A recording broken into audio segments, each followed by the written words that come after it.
company called Clearwax. Clearwax developed the iClearscope endoscope, which we use to record and perform these procedures. We also have an online website where you can find your nearest Clearwax specialist if you're in the UK. So just visit our website, www.clearwax.co.uk. You can either enter your postcode or your town or city, and you can find your nearest earwax removal specialist. I have a very interesting case here. A client attended a few weeks ago, and he mentioned on the phone that he's got an ear infection in the right ear. He's had treatment for the last couple of months, he says, with his GP, but there's no improvement.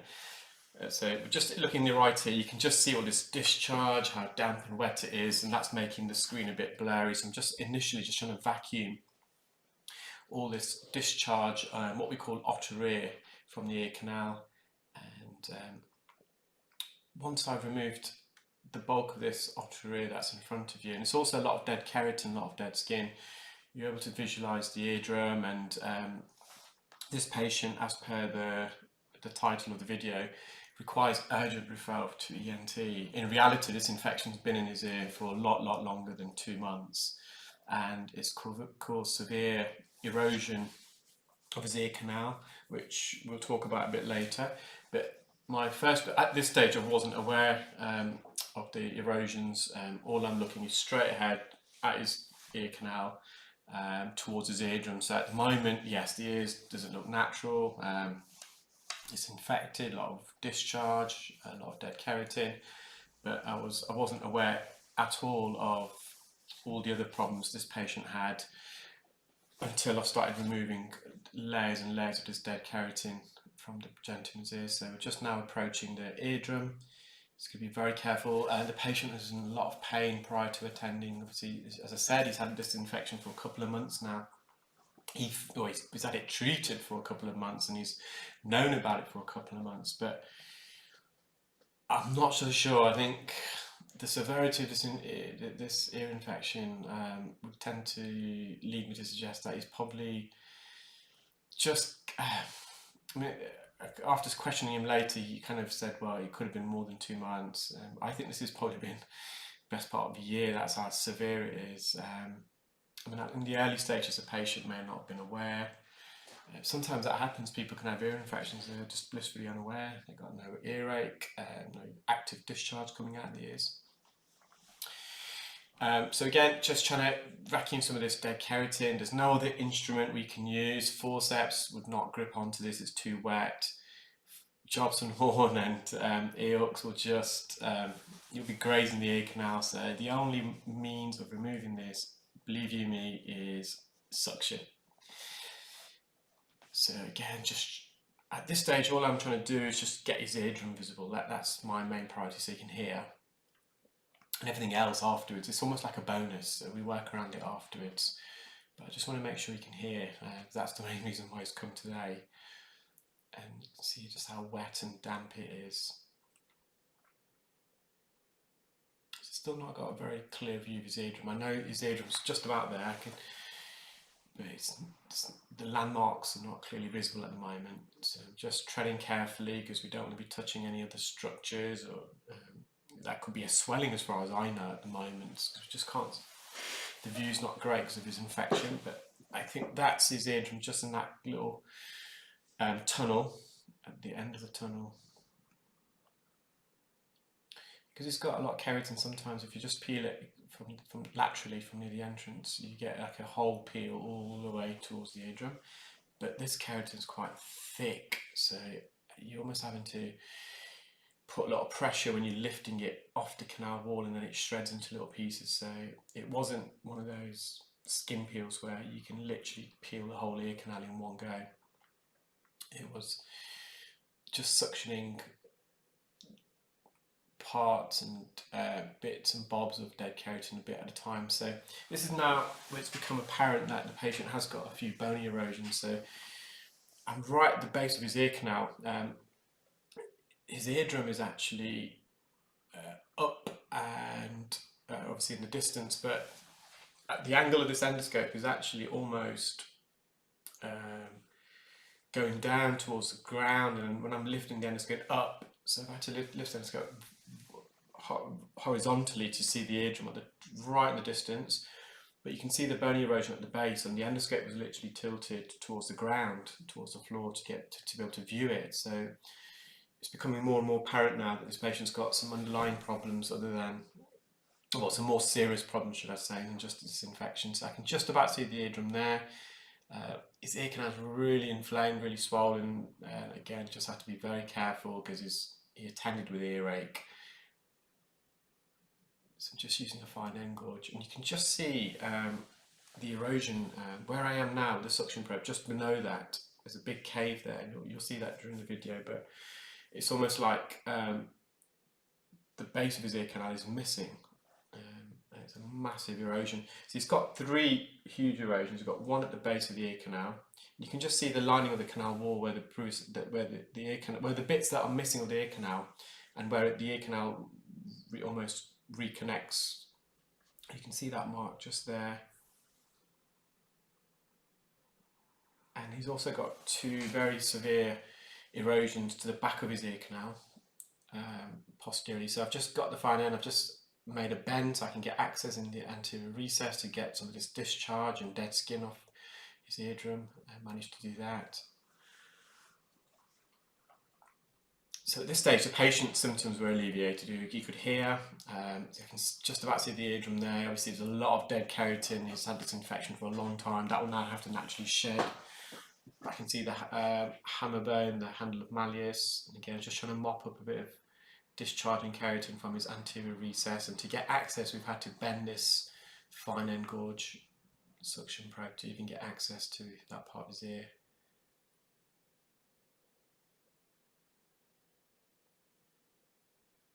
Okay, there's the bony erosion. You can see the ear canal, just it's almost like a cliff face. It just drops. It's a huge crater there, massive crater. I'm just going to the endoscope now. I'm tilting it down. It's not horizontal. Now it's horizontal, and now it was before it was down. So the idea now is just clean as much debris as I can. He could hear perfectly fine. I did a pressure test just to make sure there's no infection behind his eardrum. There wasn't. So as far as the patient's own symptoms, he could hear. He was very happy, but I had to explain to him that what we need to do now is get as much of this dead keratin off. So what's going on now, I hear people say, so it could be a couple of things going on here. You could actually be just suffering from keratosis obturans, which is a build-up of dead skin plugs that can't naturally migrate out of the ear. To me, it seems like he's probably got something more menacing. He potentially could have a canal cholesteatoma, which is very dangerous. And a bit later on in the procedure, you'll see the rear canal wall, the back canal wall, and where his mastoid bone is, and his mastoid bone is all but eroded.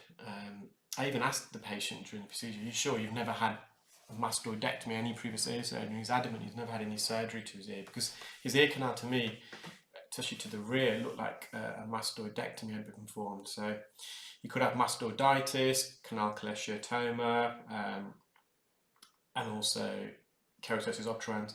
In some ways, some of these conditions can be all interlinked. You can start off with keratosis obturans, which is a collection of dead skin. That skin just collects and collects and collects in the ear canal, and then develops into a canal cholesteatoma. So remember, cholesteatoma is essentially a buildup of dead skin in the ear canal that eventually becomes infected. Cholesteatoma typically happens on the attic of the eardrum, so the posterior superior quadrant. So when your eardrum is retracted, when you've got a retraction, it's buckled inwards, there's a little retraction pocket in the attic, in the top part. So as I mentioned, the posterior superior quadrant. And dead skin that normally sheds and migrates gets collected in that pocket on the eardrum. And eventually, if that skin doesn't migrate, it becomes infected, just like this skin here that we're removing, but on the eardrum, and then that can get very dangerous. It can develop, it can enter the middle ear, so you can start eroding the middle ear bones, start eroding the ear canal. Some people can develop meningitis because it can infect the meninges. The cholesteatoma can start infecting the skull, temporal bone, become very, very, almost life-threatening. Sometimes it's very rare, but you can also get canal cholesteatoma of the ear canal. So in this case, it could be the keratosis obturans developed into a canal cholesteatoma, which then also developed into a mastoiditis. So the mastoid bone, the bone behind the ear itself, that got infected because of the canal cholesteatoma, and that bone starting to erode. So I've requested an urgent ENT referral via the patient's GP, but because of coronavirus and the backlog, I've urged the patient to see an ENT privately as soon as he can, because this can be, I'm just worried it's already quite dangerous, and he'll most certainly need some biopsies. He will need CT scan just to see how much erosion there is, and as an audiologist, we then have to hand over these these cases to ENT for more exploratory investigations, ordering scans and possible surgery. So that's the rim of his original ear canal where I was just before, and at the bottom you can see just a huge cave. And although symptoms were alleviated, the patient's still experiencing a lot of pain, a lot of altalgia, and this skin is such a heavy, dense layer of skin, and we really have to peel this, putting a lot of pressure. So the patient was fantastic. He realised the importance that I remove as much dead keratin as possible. So we're just on the posterior canal wall near the entrance, and we're just trying to lift this dead keratin, which has become very soggy and mushy. Hence why no other instrument would do. If you use an ear hook, you're going to be scraping into the canal wall. Jobson horn, similarly, you'll just be putting the Jobson horn against the ear canal trying to scrape this, which would be very uncomfortable. Forceps, you just wouldn't get a grip.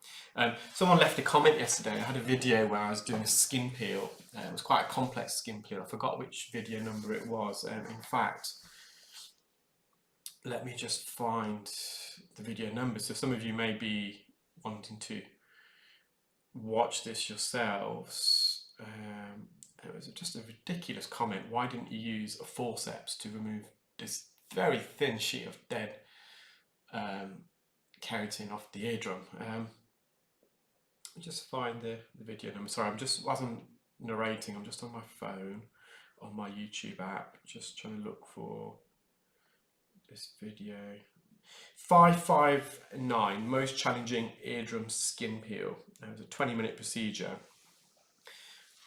There was absolutely no way you could use a forceps to remove a thin layer of skin from the eardrum, and they've been quite insulting. I should learn to use forceps and peel it and make, I don't know what I'm doing basically.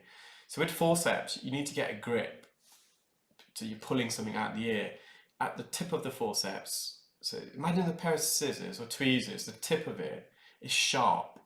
And that sharpness, the pointed bit, doesn't grip onto anything. So you have to be able to go into an object at least a few millimeters before you can close the tweezers, so with your thumb and fingers, to get a grip and then pull it out. You've got someone's eardrum, so if I'm approaching a thin layer of dead keratin on someone's ear that's stuck on the eardrum, with a pair of forceps that's pointed, I'm going to poke through the eardrum. I thought that would be kind of self-explanatory and a bit of common sense, but for some people clearly not. Anyway, so if you want to watch that video, I've left a comment there. Forgot her name, not even responded to it, but it came up on my notification this morning. So we'll just continue to work away with this dead keratin. Patience is a virtue. There's no shortcuts with some procedures.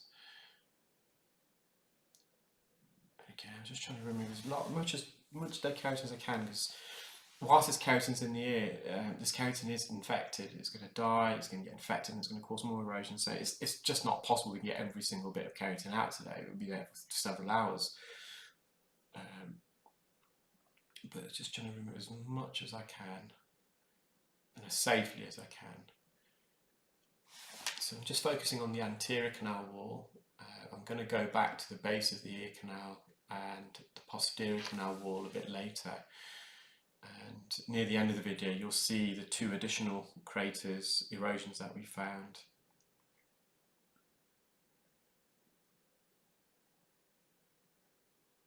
We could probably almost put a golf ball in this crater. That's how deep it is.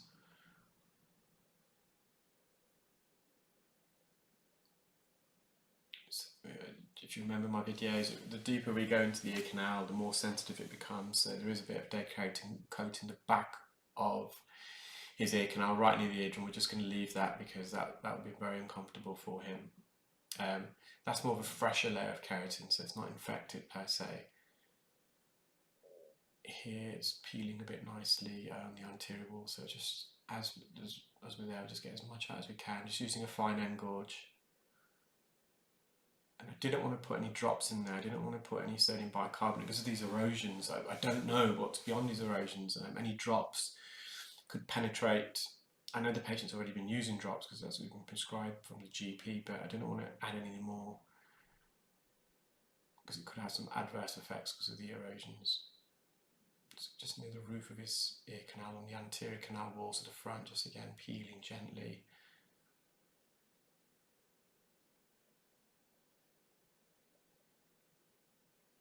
So I'm having to go in and out quite a lot because we're using a fine end gauge. You can get blocked very easily with this mushy type of dead skin keratin.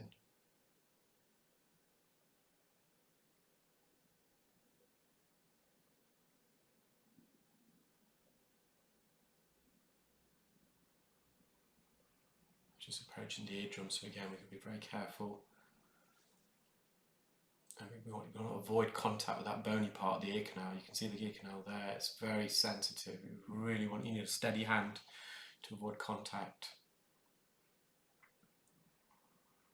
Again, right near the eardrum. In fact, we're just on the eardrum there. I just want to see if I can peel this down off the eardrum.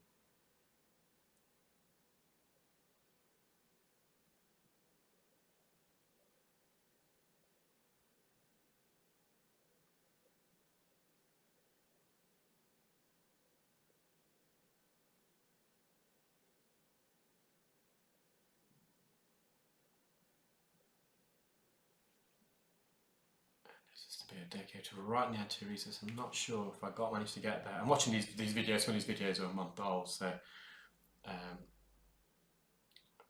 can't remember exactly if we got over that piece. I don't think we did.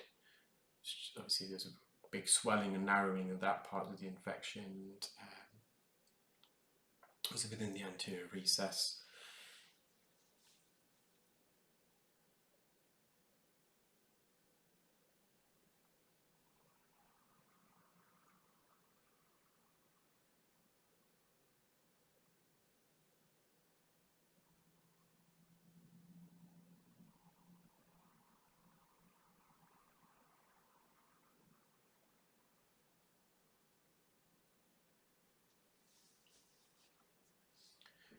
So just near the entrance, got this dead skin there, and you can just see this hollowing of the ear canal, the erosion.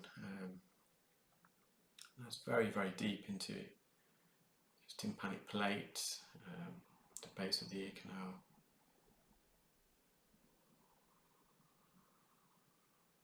It's probably going to require a very strong dose of antibiotics in the first instance to stem any infected bone, so it can preserve as much bone as possible. He's obviously going to need his ears clearing out regularly now, because that crater it's a perfect breeding ground for dead keratin and wax formation. The patient also had a very, very hard buildup of wax in his left ear. I think I've already uploaded that video. Let me check which video number it is if you want to watch.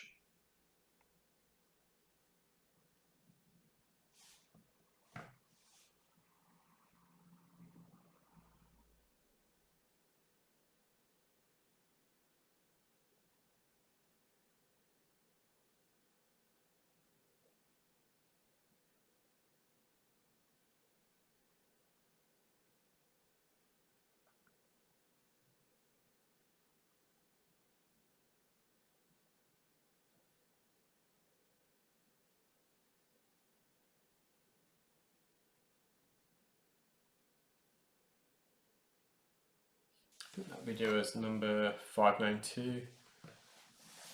So again, we're just at the entrance. You can see all that pus there, which I just vacuumed. We're on the left hand side of the ear canal now, so what we call the posterior canal. And you can see this thick layer of keratin, and there's a lot of pus there. And as I get into these layers of keratin, as I gently elevate them off the canal wall, you'll see the widening, the erosion of the ear canal. You start seeing the fleshy bits, and you'll see some of the kind of the structure of the ear canal where it has eroded.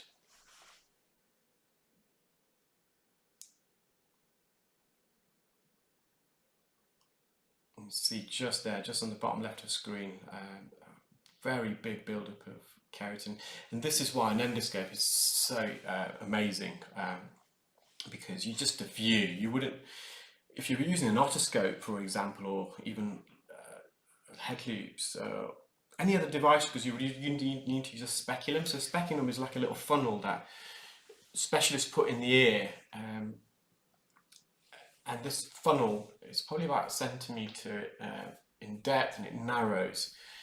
So you can quite easily miss some of the surrounding structures, and with an otoscope and microscope you just don't get the same field of view as an endoscope. And this is why an endoscope is so amazing, because you'll see parts of the ear that you wouldn't normally see with other visualization techniques. And again, so this is the second crater. It's right near the entrance, but on the left, on the back bit, and slowly but surely you'll see almost the perimeter of the original ear canal, and you can just see it there, a bit of flesh appearing just to the right of the, on the suction probe. So that there, where it's hollowed out, this hollowing there, that's an erosion. Evident to the right of that fleshy bit was his original ear canal. So this is just all additional volume of his ear canal here that we're working in. It's a bit odd, whilst I'm narrating it, I'm almost standing up trying to look over into this crater myself. I think I was actually standing up during the procedure here, so I can really angle the endoscope downwards to get the best view possible. So you can see now, you're seeing more and more flesh. So this wasn't originally, this crater, this part of the ear canal was not originally there. It's arrived and derived due to patients' infected ears. So there's dead keratin. This keratin gets infected and it starts eroding the structure, the cartilage portion and the bony part of the ear canal.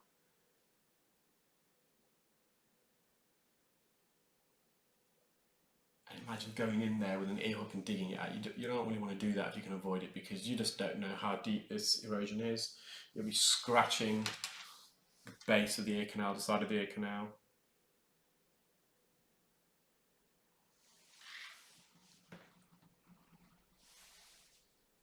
There we are. You can see a lovely view there of the perimeter of his original ear canal, and you can, that's the patient's eardrum, this is the back part. I'm just having a good examination now. So that's crater 1. This is right at the base of the ear canal. This is crater 2 coming in a moment. And he's also got a third one which will come in view. So the third one is there where this dampness is. So that's crater 2 to the left, crater 1 to the right. Still a bit more keratin there, and you can see where that dampness is here. There's another crater there. And this is definitely his mastoid bone. So his mastoid bone is most certainly infected with mastoiditis, and it's beginning to erode. And I suspect he's going to have surgery to remove some more of this bone, because it must be diseased. And if they don't remove it, or the infection doesn't stop, this bone will get, the infection of the bone will spread. At the moment it's in the mastoid bone. It could spread to the temporal bone, which is a bit higher up, then to the skull bone, and it can then infect the meninges, which is a liquid layer around the brain that causes meningitis. So it can eventually become very life-threatening. Oh, another thing it could be, which is, again, all these conditions kind of are similar in a sense, because they can all be a domino effect. One creates the other, but necrotizing otitis externa, or malignant otitis externa, which is, again, can be very life-threatening. It's more prevalent in the elderly and diabetic, and one of the hallmarks typically is a big swelling near the entrance now, or from the base of the ear canal. He didn't really have a swelling, it was all keratin, hence why I don't believe it's that. So just to go back quickly, as you can see, as we remove some of this dead keratin, you're getting some of this, because this is exposing the bone now. and it's almost eating into the flesh. So when you peel some of this keratin, you're going to get some oozing of blood. It's not because we've scratched anything or caused any trauma. That's what happens when you remove thick layers of dead keratin. You're going to get a bit of bleeding because you're exposing some of the structure. So this is a much better and clearer view of the second crater. So this is to the left of the major one to the right. Still got a bit of keratin.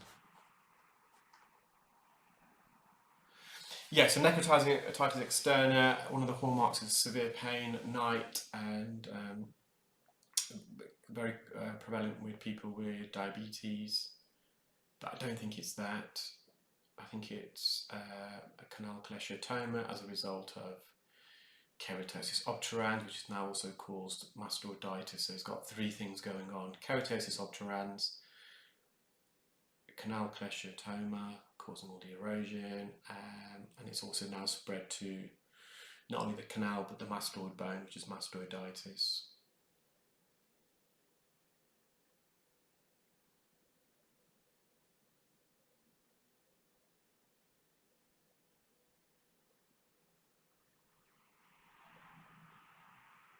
I just want to wish anyone who celebrated Diwali yesterday a very happy Diwali and a happy New Year today. So the Hindu New Year is always the day after Diwali, and our greetings is Sal Mubarak. So Sal Mubarak to anyone celebrating. Sorry, I should have said that right at the beginning. I am a Hindu myself. I wouldn't say I'm a born Hindu. I wouldn't say I'm very religious, but I'm in a sense where I think we can all learn from each other's religions, but nonetheless, I do love my culture and some of the traditions. So, just wanted to wish anyone celebrating happy Diwali and Sal Mubarak. So, again, so the eardrum is right on the right hand side upwards. It's almost north, and again, I don't know if we've got all of this out. It was a few weeks ago we took this out. I think I got as much out as I could really. Pending how much the patient could tolerate in terms of the procedure and also our time, because obviously we've got other patients who are booked in, as this is a lot more. This isn't, if I was aware the patient's got these kind of problems, obviously would have booked a lot longer, but he booked in, just said he's got a bit of discharge in the ear, he's had a treatment for an ear infection, just needed it cleared, so it seemed very straightforward. As I said, we've got an urgent ENT referral, and I've told the patient to go privately, given some details of some local, very good specialists.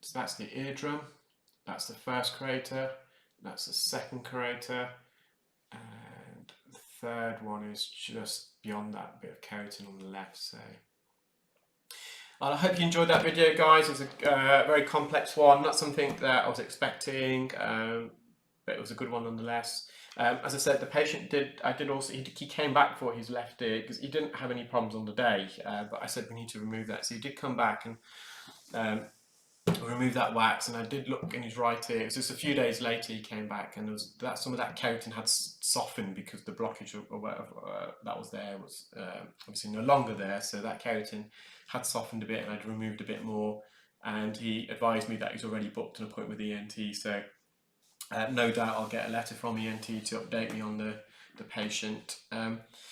So I think I've been publishing a video every day for the last 7 days since last Sunday. I knew I had a bit of catching up to do. I've been very busy at the clinic with earwax. We've also potentially got some very exciting news. I don't want to say much at the moment until it's a bit more secure, the news that we've got.